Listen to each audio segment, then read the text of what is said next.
I am Melissa Culver. Welcome to today's presentation. It is Intro to 3D Printing in the K-8 classroom. Inside of the chat, Sherry shared with you the URL that will take you to the presentation slide deck. You have access to that. Up in the top left portion of the very first slide, I also have that little bit.ly, the URL shortener that will take you to the presentation as well. So bit.ly/intro 3D print, and that will take you to the presentation as well. Let me go ahead and scoot on to my next slide. If, just in case you don't see my face at all during the presentation, I am Melissa Culver. This is my picture. My website address is melissaculver.com. You can access information there about 3D printing and other things related to educational technology. My email address is on the screen, and then if you're on Twitter and you want to follow some of the things that I'm doing related to 3D printing or other pieces of technology, then @CulverTechTools is my handle for Twitter. I will not read all of my slides out loud, especially ones that are somewhat wordy. I'm making the assumption that you can read it. The only times that we have issues with individuals not being able to read the screen very well is if they're watching the presentation from a cell phone or a tablet, and you're more than welcome to use the chat space. Sherry and I will both moderate the chat space during today's presentation. So if you have any questions that come up, or if you have any things that you want to mention inside of that chat space, it is available to you. All right, I think I was on that slide long enough. I'll go ahead and scoot to the next slide. Twitter, YouTube, and website, all of those are available to you. I will mention training related to 3D printing today. I do have a playlist on YouTube that has several videos related to 3D print, 3D technology, engineering, design engineering, and things of that nature. So on one of my future slides, I have a disclaimer letting you know that I will not answer all of your questions related to 3D printing. And some of your questions, you can find the answers to those based on the playlist that I've formulated. I designed a lot of the videos that are in that specific playlist. Today's presentation is recorded. So if I overwhelm you with a fire hydrant worth of information and you say to yourself, wow, I wish I could remember what she said, give Sherry some time. I usually say about 4 business days in order to download the presentation and then get it YouTube ready. And then she'll upload that and then post it on the website. The link to the curriculum instruction and accountability website, the bit.ly, is located down on the bottom left corner of that slide, and it is case sensitive. So for each one of the letters that you see in uppercase, make sure that you type it that way, or inside of the slide deck, you can simply just click on that URL in order to access that presentation, that website rather, I'm so sorry. Here's the outline for today's presentation. I won't read it out loud, but these are the key talking points that I'm going to address in order. And then you're more than welcome to interrupt me with questions during the presentation. If I don't pay attention to them in a timely fashion, Sherry might chime in and say, hey, Melissa, we've got a question. And then at the very end, I want to devote as much time to questions as you have questions. I'll pause and make sure that I respond to those. There is a small disclaimer. There's a lot of information related to 3D print technology, design, and those sorts of things. And so there is the potential that you walk away with a lot of questions at the close of this presentation. I hope you understand that I'm available to support you in that process. If your site administrator wants to give you a few hours of leave from your site so that you come to one of my sites, and if you want to look at the 3D printers that I have access to, if you want to connect over lunch, if you want to Zoom at some time, at a time that's convenient for you, I hope you don't walk away from this presentation and think, oh, great, now I can't talk to anyone. I am available to support you in this journey. So if you have lots of questions that are not answered today, come back to me. Let's connect. Let's talk. So the very first key item on the outline rather, was related to money. So obviously things, 3D printers cost money. And when people ask me, how on earth am I going to find money for a 3D printer? These are the key things that I mention. The reason why I have access to 3D printers is, number one, we had a generous grandparent who donated a machine to one of our sites. And I spent the following 2 years chasing down every question that I had about 3D printing because I was curious about 3D printing before it ever arrived. But the fact that I now had one at my fingertips was just opened up the floodgates of possibilities for me. So free donation, that's how we got one. And then I wanted more. And so I got 5 more printers because the Foundation for Clovis Schools provided me with a grant. So I wrote the grant, they awarded me grant money, and then I received 5 more printers and 3 years worth of filament. If your parent-teacher club is willing to give you money for 3D printers, you'll never know unless you ask. Maybe your site has funds, your robotics team, donations. If you are the gate coordinator for your site, then there are usually funds associated with gate. So lots of possibilities out there. And then item number 7 is specifically talking about a retailer in our local area that I work with. Oh, it's 2 slides from now. I'll get to that in just a second. Trox is a local retailer that I work with, and they supply resources specifically to schools.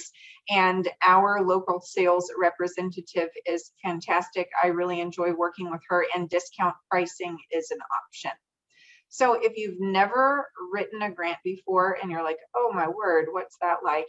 I was able to present not too long ago for Clovis Unified on the keys to successful grant writing. So that presentation is available. The bit.ly is available there. You can watch the video presentation, and then the slide deck is also there as well.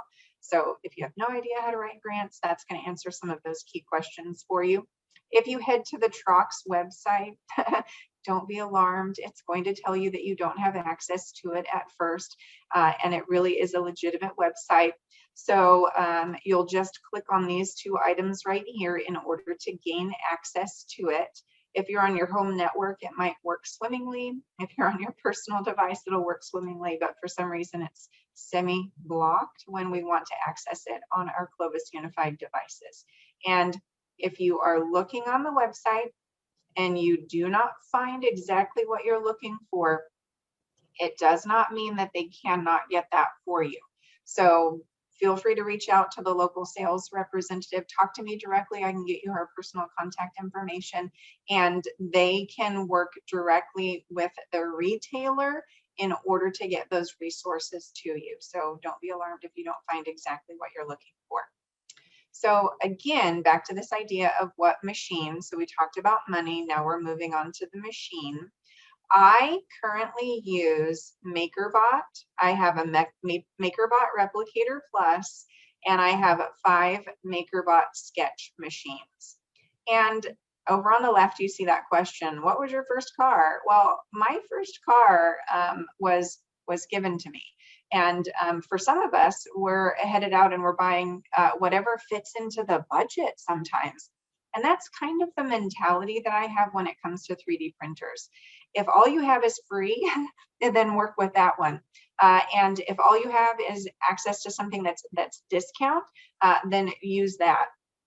When you have access to money, though, and you are making decisions instead of a donation or something that's free, my thought process is invest in a high quality machine that's going to last a long time. I personally think that avoiding things that are more of that inexpensive level, there is the potential that they might break pretty quickly. And if you want this machine to last 10, 12, 15 years, why not spend a couple extra dollars so that it doesn't fall apart or break down easily in the meantime? So MakerBot's not the only machine out there. There are several different types of machines out there. Amazon has several different machines to offer. I'll mention one in just a second. And then when it comes to the machine, our cars need gasoline and 3D printers need filament. So make sure that you're evaluating a generous amount of filament, so that if you write a grant or ask PTC for money or ask your parents to donate, make sure that you utilize a number, a monetary amount that's going to help you acquire all the resources that you need, so that it will last a period of time for you. Dremel Digilab is another machine out there. I've never worked with that machine type before, but I believe it's the recommended machine by Google for classroom environments. Whenever you're on Amazon or any type of website looking at 3D printers, these are the 5 key things that I usually pay attention to. What type of filament can be used in that machine? Some machines are hyper persnickety, and there's a microchip inside of the filament spool so that the machine will only recognize filament from its manufacturer. It will not allow you to use filament from other companies. So if that's important to you, pay attention to that. Software. Is the software user-friendly, or is it hard to maneuver? If you can figure that out, it's something worth investing in to determine whether or not you're going to like that machine.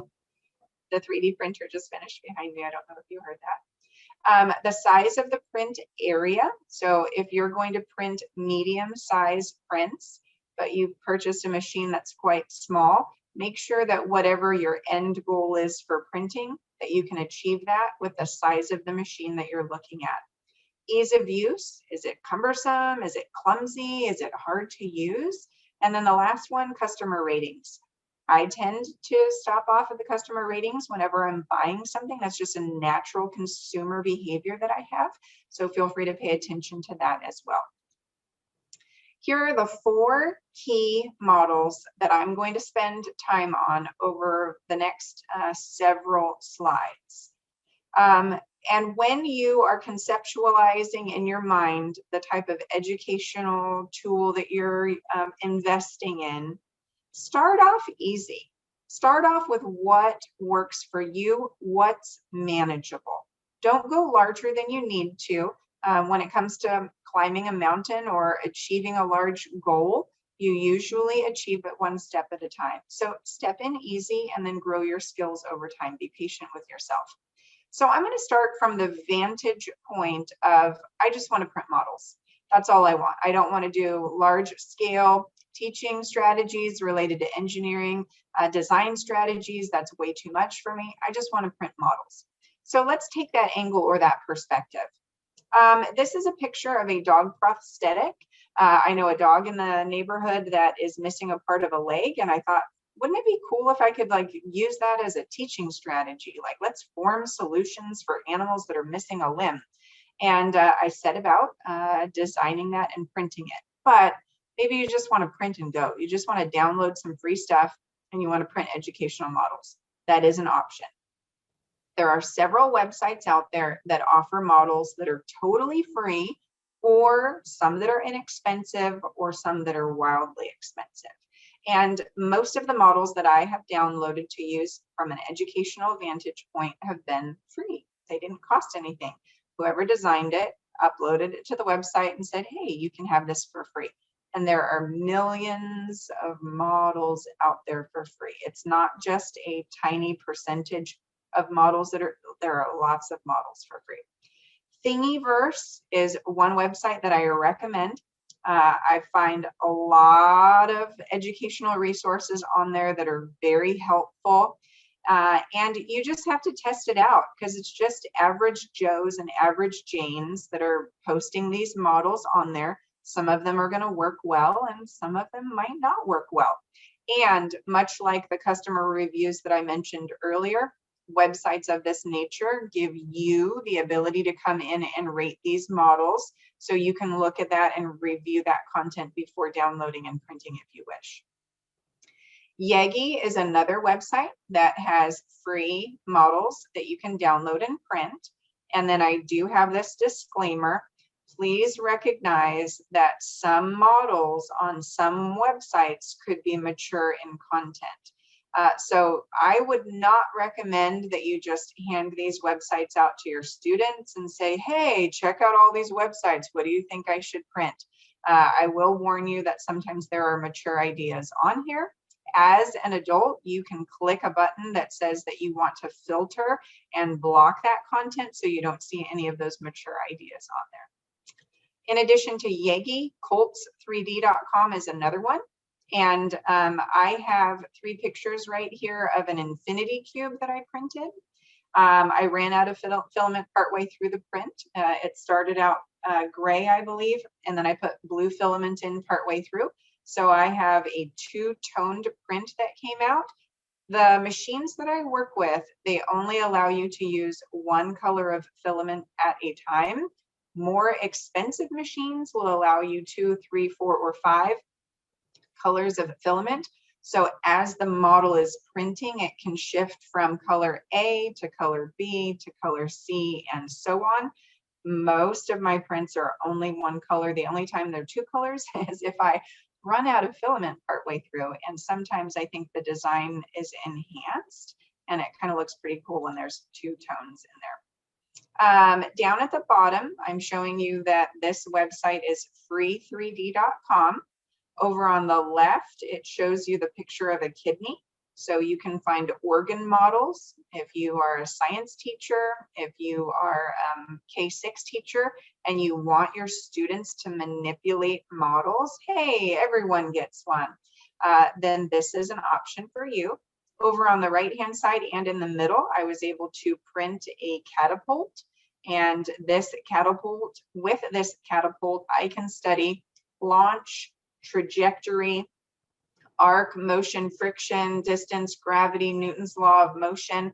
I can utilize this learning tool in a variety of different ways. So it's not that I'm teaching 3D printing, I'm not teaching design engineering, I'm just using this as a model inside of the classroom.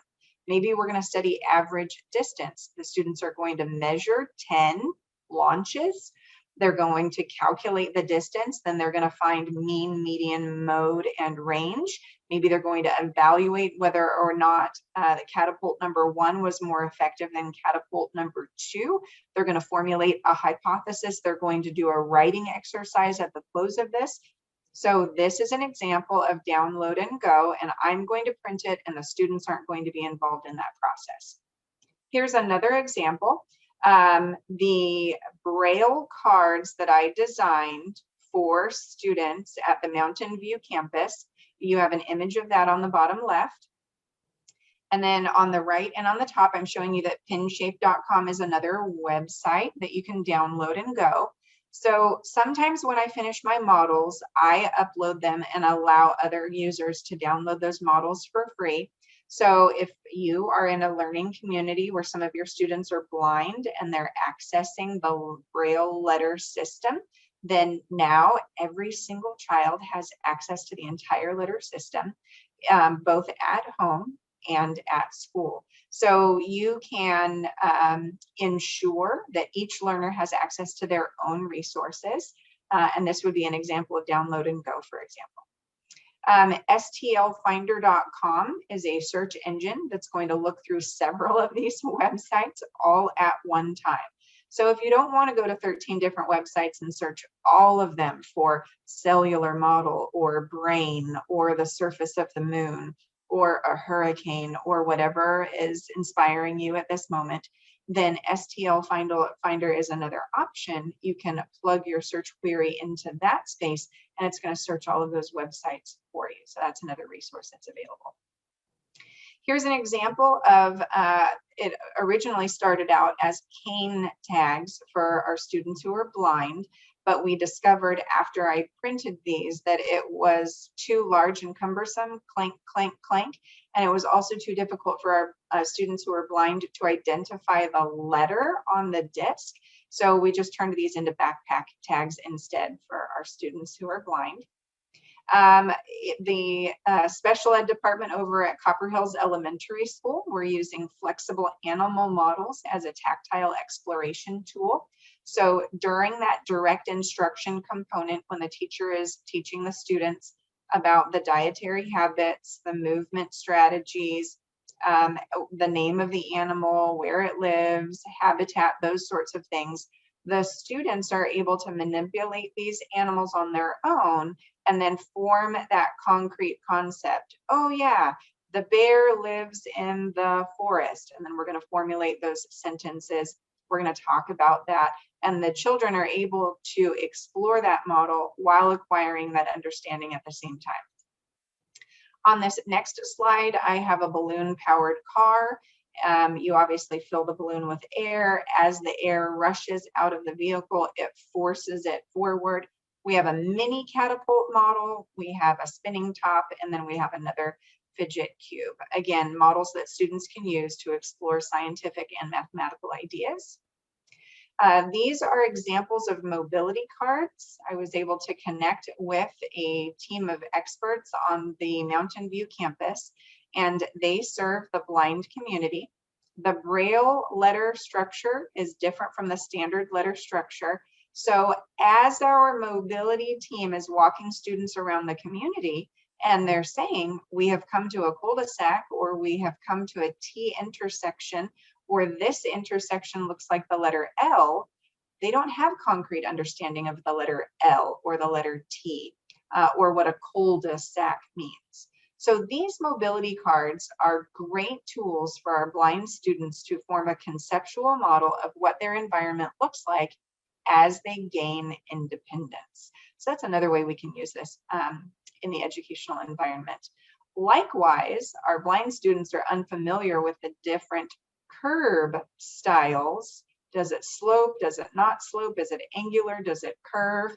And as they're forming in their mind how much to lift their feet to overcome these obstacles independently, we now have a discussion tool where they're able to touch what that curb feels like so that they can walk independently. Throughout my discussion, I think maybe only 3 times, I'll ask you to go ahead and pop something in the chat if you want to. Don't feel obligated. If you're multitasking, that's okay. But what would you search for, and what would you print if you had access to a printer today?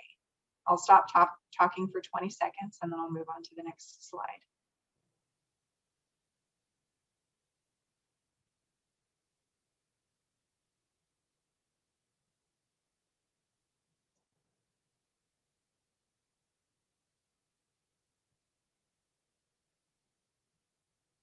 A book holder for those hard to handle paperback books. Yes.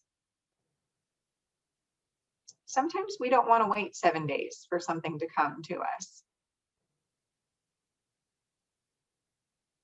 You have to search on Amazon and it's not the right style, it's not the right size, it's not the right shape. An organizational tool is definitely another thing, another item.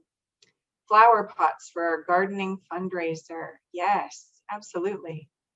You could even put your school logo on it if you wanted to, or you could identify the type of flower inside of the pot. You could put lettering on the outside of it. Yes. Lots of possibilities. All right, so the next phase, the next series of slides is specifically talking about Intro to Design Engineering. And the focus is solution-oriented thinking. In conjunction with that, it's also the functionality of how the machine works, the vocabulary associated with it, how, when, and why it will succeed or fail. And the jobs of tomorrow require that the students of today are creative in their thinking. Do we give students the space and time to be creative? In our learning environments, do we give them the space and the time to fail forward? Like, oh man, that didn't work. Let me think about that again. Let me redesign that. Do we invite failure into those spaces? Is failure a safe thing? Is it a wonderful thing? Wow, that didn't work. But you know what? I know a little bit more than I did 5 minutes ago, and I'm going to apply that learning to the next model that I'm going to form.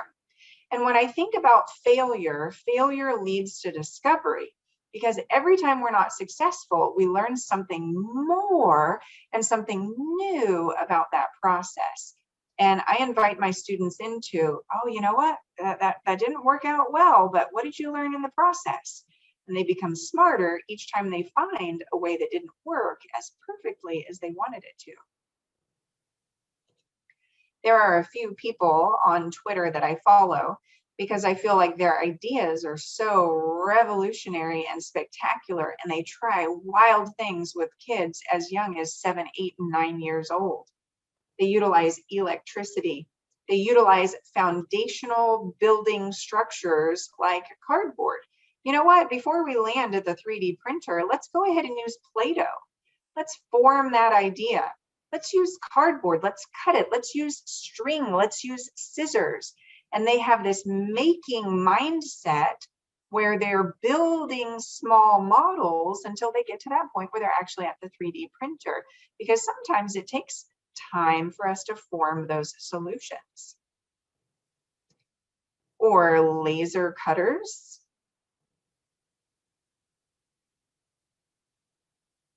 So again, here we have these ideas where they're using Raspberry Pi, a battery-powered Raspberry Pi, in order to test a theory to formulate a hypothesis. And we have students on the left-hand side that are in their Christmas market using business strategy in order to form these models that they've designed. Can you imagine the amount of conversations that are going on with these 7, 8, and 9-year-olds who are discussing these ideas? They're collaborating, they're discussing, they're evaluating, they're forming an hypothesis in order to achieve a learning outcome. Here are other situations where not only do we have a 3D printer on the right-hand side, but Stu Lowe also encourages his students to take existing machinery and tweak it to form alternative solutions. Instead of it running on its own, maybe we can use this Raspberry Pi to form a controller. Spare parts, solution-oriented thinking, inquiry, discovery. Children love exploring. They're filled with imagination and awe and wonder. So on your site, as you form your own design-oriented questions and you explore those together in the context of project-based learning, you can research, draw, build, explore, and communicate. So a 3D printer is not just singularly a machine that's going to print things out. It can revolutionize the learning process. It can be the center of the learning process where all these other standards are explored. So if you're unfamiliar with engineering or engineering design, I introduce my students to this idea by talking to them about a taco party. And we explore the idea of what you need in order to have a taco party. And the essential questions are these. I'll pause, you can read it.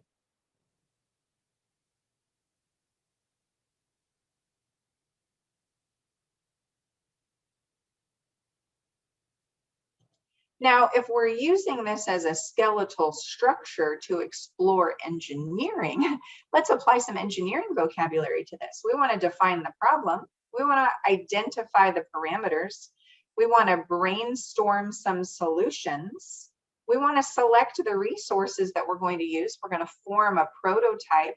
We're going to test that theory, and then we're going to iterate. Those are the standard engineering words that we use. But in order for the students to have an I can mentality, we introduce that with something very simple like a taco party. And if you've never seen the video, this is a fantastic video. It's super short, and I share this with my students when I talk about design engineering. By the way, I serve on 5 different campuses in the Clovis North area, the 5 elementary schools that feed into Clovis North, and I'm also the GATE coordinator for Copper Hills Elementary School. So in a distance learning environment, I meet with my GATE students about every other week, and this video I share with them in Google Classroom as we explore 3D printing. So I actually serve a group of students who are designing their own models. I have 6 models that students designed that I'm printing this week. And it's super easy for me to acquire those in a distance learning environment. I download from a specific website that I'll talk about later. And they are the engineers. They're budding engineers who are exploring solution-oriented thinking. So this next level of not just thinking about design engineering and the process of forming a solution or sketching a model or dialoguing about the resources that you might use, there's actually software that we use in order to form these models. And there are several different software programs out there. In my opinion, TINKERCAD is phenomenal for bringing early students into this design engineering process. For higher, more complex models, you're going to use alternative software, lots of software to choose from.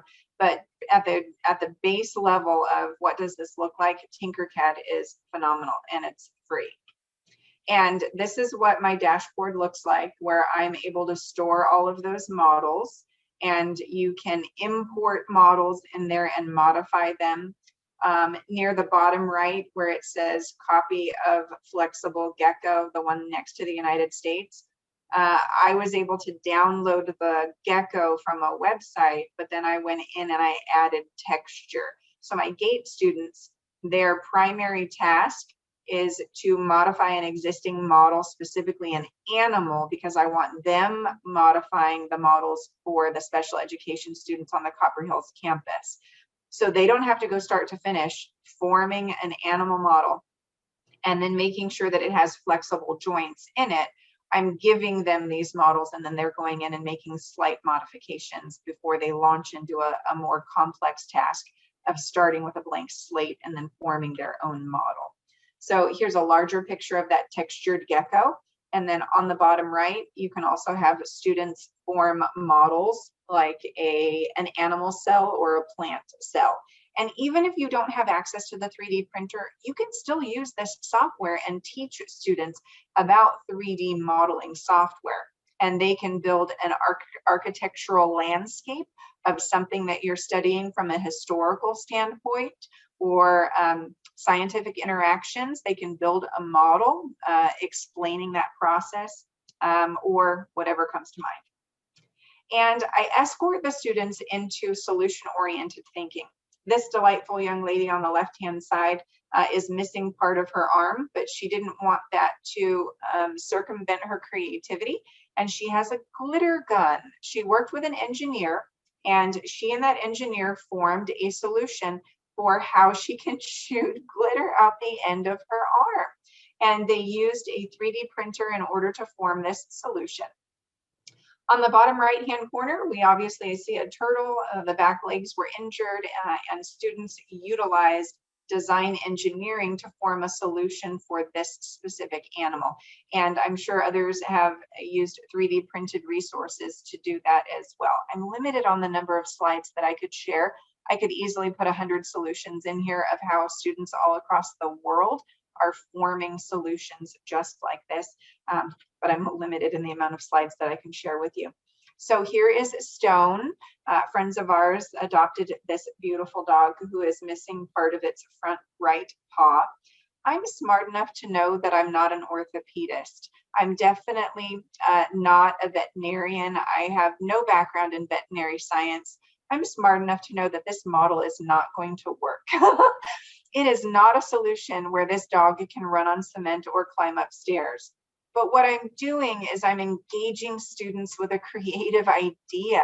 And then I'm asking them to search the internet for another animal where that animal has a partial limb or some body part that could be enhanced by 3D printing.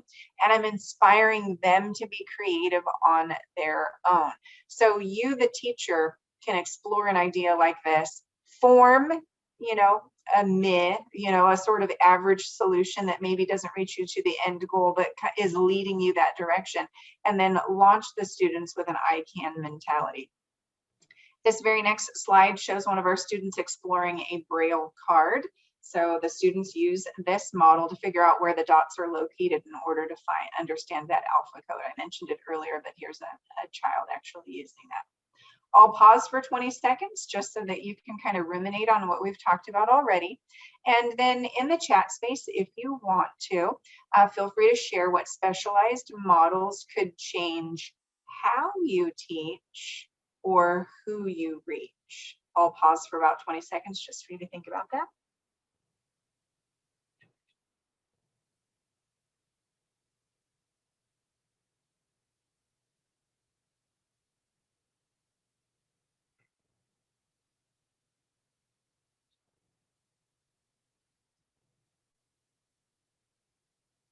And I'll move right along. Our next possibility is printing student models. So believe it or not, some of the students that you serve may or may not have a 3D printer at home.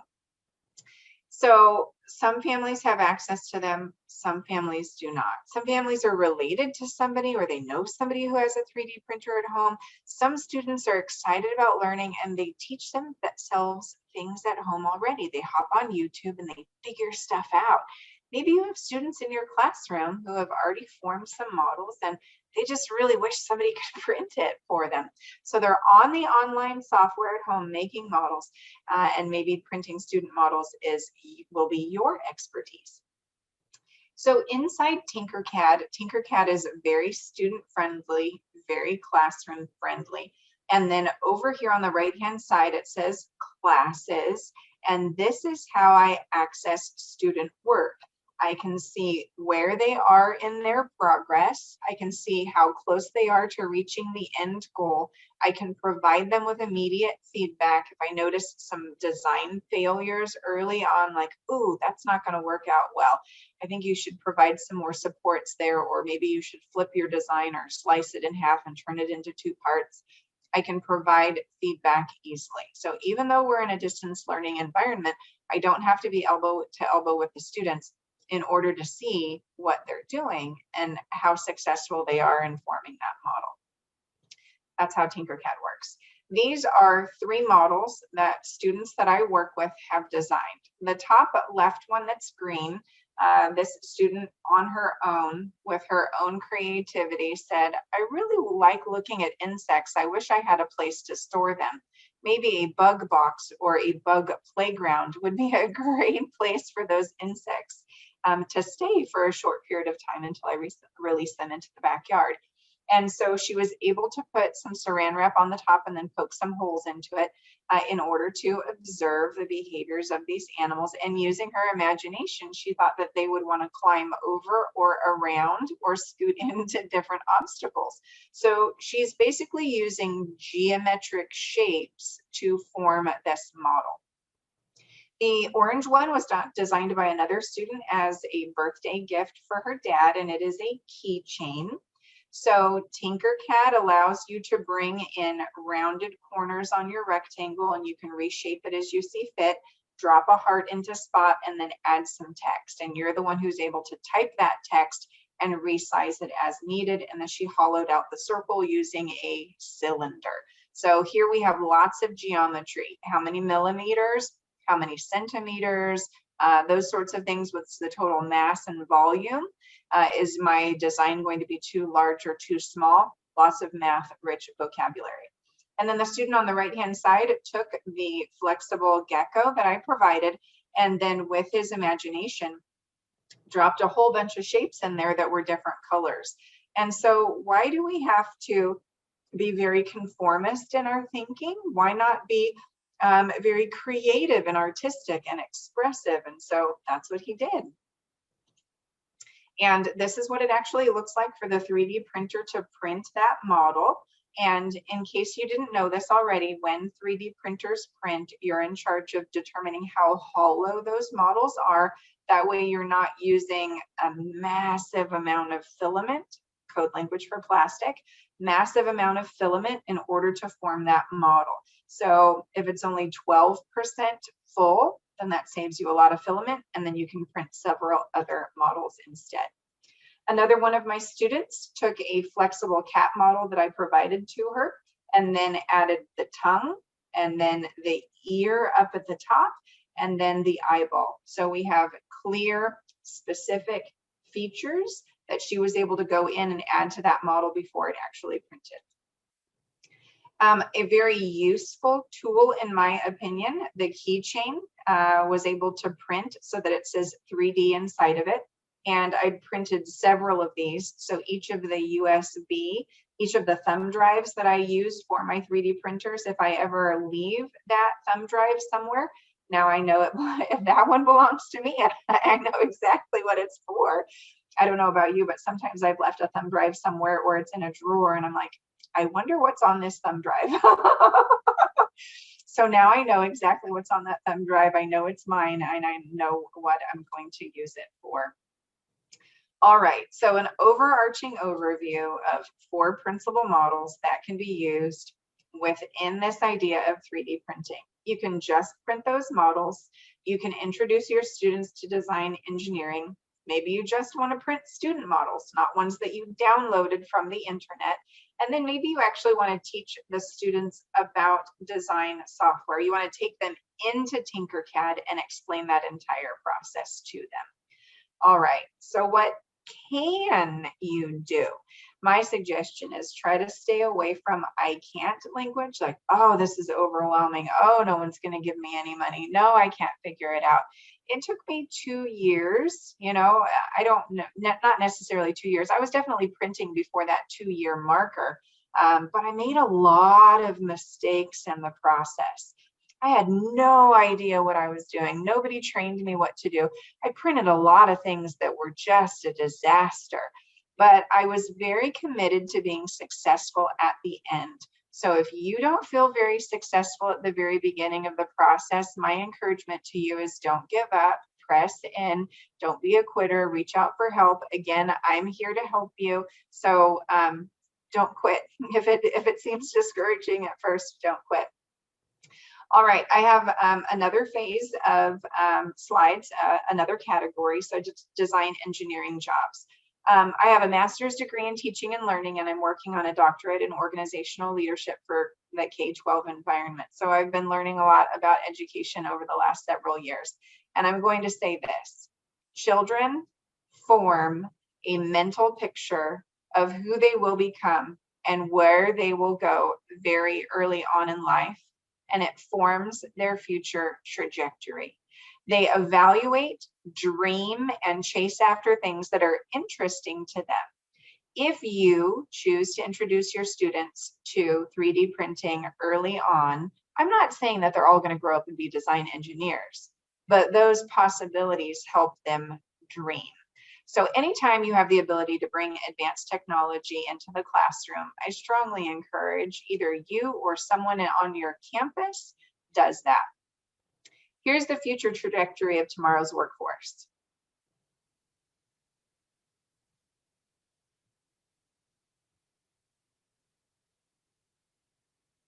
If we're not bringing advanced technology in the classroom today, in my opinion, we are not adequately equipping the children of today for tomorrow's workforce. It's just my opinion. As much as we possibly can, let's try to bring advanced technology into the classroom. And I'm not saying that all of us need to bring every piece, but between the 30, 40, 70 teachers that you have on your campus, diversify. Be skilled at one thing, encourage someone else to be skilled at another. So STEM, science, technology, engineering, and mathematics. 3D printing will continue to influence architecture and fashion. In New York, there is a house for sale right now for $300,000 that was printed with a 3D printer. The large format 3D printers print cement. It takes, I believe, 48 hours and only 3 humans to manage that build, and the entire home, I believe it's about 1,700 or 1,900 square feet. The structure itself is finished. Now they're going to go in and they're going to add the electrical and put other pieces in there, but the solid exterior portion is printed in 48 hours. Fashion, we're going to see 3D printers in fashion more over the next decade. Aerospace and transportation solutions. The boat on the right was actually printed with a 3D printer. So 3D printers are not just trinkets and toys and disposable items. 3D print technology will be utilized in a variety of different fields. The rover that just landed on Mars, some of those parts in the iteration or that early design prototype phase were printed with a 3D printer. Manufacturing, lots of industries depend upon 3D printing. So if you want to provide your students with skills for tomorrow's workforce, 3D printing and design engineering is definitely a way to go. The industry of medicine is looking at printing human organs with 3D printers. Yes, you heard me correctly. Human organs, it has not been approved by the FDA yet. They are not implantable yet. But in our lifetime, it will not surprise me at all if tissue continues to be printed through 3D printers and those viable organs are actually transplanted into human bodies. In addition to that, we still have 3D printers that print plastic and metal and other resources. And those models, food, you are correct. Yes, the meat industry is 3D printing food. Models of hip joints, bone joints, jaw, things of that nature, as patients are evaluating what that surgical procedure is going to be like, the doctor then has a tool to use as a discussion tool or something that becomes implantable over time. NASA is looking at 3D printing buildings on the moon. They're exploring whether or not moon dust will be a viable tool to use in order to form those structures. And so this is what it looks like to use large machinery in order to print full-size buildings. And then on the left, it's an artistic rendering of what that 3D printer looks like when you're actually trying to print an entire building. And if you lean in carefully, you can actually see a sketch of a human on the right-hand side of the left image. Someone who's probably managing the computer who's overseeing that build. So a natural question in this entire process is training. How do I find out more about this process? Where do I go? My playlist was put into the chat space early on, and then inside the slide deck, that is an active URL right there where it says playlist, or you can search on YouTube for Melissa Culver. I'm the first search query to pop up. I'm the first name that pops up when you search for Melissa Culver. I don't pay for that. It's just of the 35 Melissa Culvers that are out there, I'm posting the most. And so they just pop me up to the top. So I have an entire playlist there with several different videos that explain the process. You have access to me. You're more than welcome to email me. We can always set up a Zoom session, or we can connect on the phone. If you have questions, I would like to help you. Print lab certification is another option. I absolutely 100% recommend their certification. There is a cost associated with it. If your site administrator has funds for it, I totally recommend it. Fantastic certification. Video, step-by-step, explains so much about 3D printing. They did a fantastic job. MakerBot, if you ever purchase a MakerBot printer, it also comes with training for free. So you can easily go through the training that they offer, and it will explain so much about 3D printing for you. You're going to learn a lot of information, really great stuff right there. So those are resources available to you. This is what the actual playlist looks like. If you head over on my channel and then click playlist, and then I walk you through step by step. These are the videos that I actually use with my GATE students. So I incrementally bring them through the process. It's not a 2-hour training where you have to sit through the whole thing. It's just 9 minutes here, 6 minutes here, 13 minutes here. And then I walk my students through the process of how to log in, how to get into the software, how to manipulate the software. What's the vocabulary associated with 3D printing? How does a 3D printer work, etc. So you can find those free resources there if you don't want to buy a machine or pay someone for certification. If you choose the MakerBot certification, this is what it looks like. It's available on their website, and there are several questions that can be answered by going there. and then Print Lab certification. The link is on the very bottom right. It's blue in color, and you can head over there. Really great people. In addition to that, they also orchestrate competitions around the globe, and thousands of students participate in the competitions. They start with a problem of some kind, and then the students have multiple weeks to formulate solutions to these problems, and they use their 3D printers to come up with a solution, and then they present those findings back to Print Lab, and then Print Lab figures out who the first, second, and third place winners are. It is so amazing to see what solutions students are coming up with around the globe. I also recommend the Twitter feed for Print Lab so that you can see some of the solutions that students are coming up with. Absolutely phenomenal stuff. So here I am at the thank you page, where I thank you so much for taking time out of your day to come to today's presentation. You could have been doing other things, but you chose to be here, and I just wanted to say thank you so much. The last slide before it gets to the credits, and I give people credit for all of the images that I borrowed off of the internet, then I just want to pause and make sure that I provide you an opportunity to ask any questions that you have. And I'm also very teachable. So if you want to provide feedback on my presentation so the next one's a little bit better, or if you just want to say thank you, then that's fine. So I'll go ahead and stop talking. That way, if you have any questions, you can unmute yourself. You're not obligated to use the chat space. If you have any questions, I'd love to answer them for you.